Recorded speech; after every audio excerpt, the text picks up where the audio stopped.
ಬೆಂಗಳೂರಿನ ಜೆಡಿಎಸ್ ಕಚೇರಿ ಮೇಲೆ ಯೂತ್ ಕಾಂಗ್ರೆಸ್ ಕಾರ್ಯಕರ್ತರು ಪೋಸ್ಟರ್ ಹಾಗೂ ಸ್ಟಿಕ್ಕರ್ ಅಂಟಿಸಿರುವುದು ತೀವ್ರ ರಾಜಕೀಯ ವಿವಾದಕ್ಕೆ ಕಾರಣವಾಗಿದೆ. ಪಾದಯಾತ್ರೆ ಹಾಗೂ ರಾಜಕೀಯ ಬೆಳವಣಿಗೆಗಳ ವಿಚಾರವಾಗಿ ಜೆಡಿಎಸ್ ಮತ್ತು ಕಾಂಗ್ರೆಸ್ ನಡುವೆ ಈ ಪೋಸ್ಟರ್ ಸಮರ ಏರ್ಪಟ್ಟಿದೆ. ಜೆಡಿಎಸ್ ನಾಯಕರ ಪಾದಯಾತ್ರೆ ಹಾಗೂ ರಾಜಕೀಯ ನಿಲುವುಗಳನ್ನು ವ್ಯಂಗ್ಯವಾಡಿ ಈ ಪೋಸ್ಟರ್ಗಳನ್ನು ಪ್ರದರ್ಶಿಸಲಾಗಿದೆ. ರಾತ್ರೋರಾತ್ರಿ ಕಳ್ಳರಂತೆ ಬಂದು ಈ ಕೃತ್ಯ ಎಸಗಿದ್ದಾರೆ ಎಂದು ಕಾಂಗ್ರೆಸ್ ಕಾರ್ಯಕರ್ತರ ವಿರುದ್ಧ ಜೆಡಿಎಸ್ ಆಕ್ರೋಶ ವ್ಯಕ್ತಪಡಿಸಿದ್ದಾರೆ. ಕಚೇರಿಗಳ ಮೇಲೆ ಈ ರೀತಿ ಪೋಸ್ಟರ್ ಅಂಟಿಸುವ ರಾಜಕೀಯ ಸಂಸ್ಕೃತಿ ಸರಿಯಲ್ಲ ಎಂದು ಜೆಡಿಎಸ್ ಕಡೆಯಿಂದ ಆಕ್ಷೇಪ ವ್ಯಕ್ತವಾಗಿದೆ. ವಿಡಿಯೋಗಳನ್ನ ಬಿಡುಗಡೆ ಮಾಡಿದ ಕೋರ್ ಕಮಿಟಿ ಅಧ್ಯಕ್ಷ ಕೃಷ್ಣಾರೆಡ್ಡಿ, ಕಿಡಿಗೇಡಿಗಳು ಕುಮಾರಸ್ವಾಮಿ ಅವರ ಕುರಿತು ವ್ಯಂಗ್ಯವಾಗಿ ರಾತ್ರಿ ಪೋಸ್ಟರ್ ಅಂಟಿಸಿದ್ದಾರೆ. ಪೋಸ್ಟರ್ ಅಂಟಿಸುವ ಚಾಳಿ ವಿರೋಧ ಪಕ್ಷದಲ್ಲಿದ್ದಾಗ ಮಾಡಿದ್ರು, ಅವಾಗ ಯಶಸ್ವಿಯಾಗಿತ್ತು. ಅದಕ್ಕೆ ಅಧಿಕಾರದಲ್ಲಿದ್ದಾಗಲೂ ಆ ಚಾಳಿ ಬಿಟ್ಟಿಲ್ಲ ಎಂದು ಆಕ್ರೋಶ ವ್ಯಕ್ತಪಡಿಸಿದ್ದಾರೆ. ಈ ಹಿಂದೆಯೂ ಹಲವು ಬಾರಿ ಈ ರೀತಿಯಾಗಿ ಪೋಸ್ಟರ್ ಅಂಟಿಸಲಾಗಿತ್ತು ಎಂದಿರುವ ಅವರು,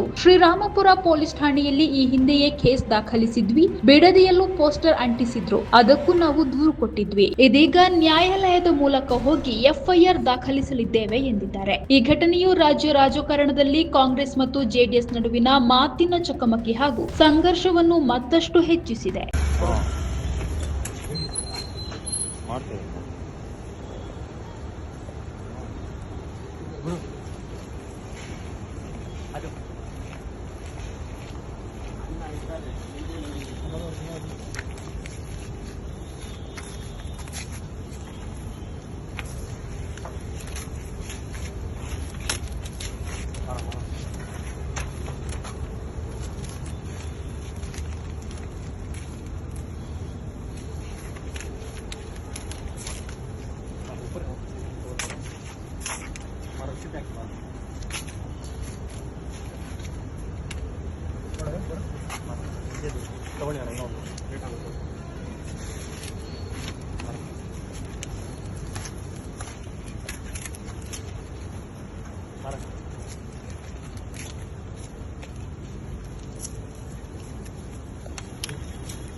जूम करके पता लगा क्या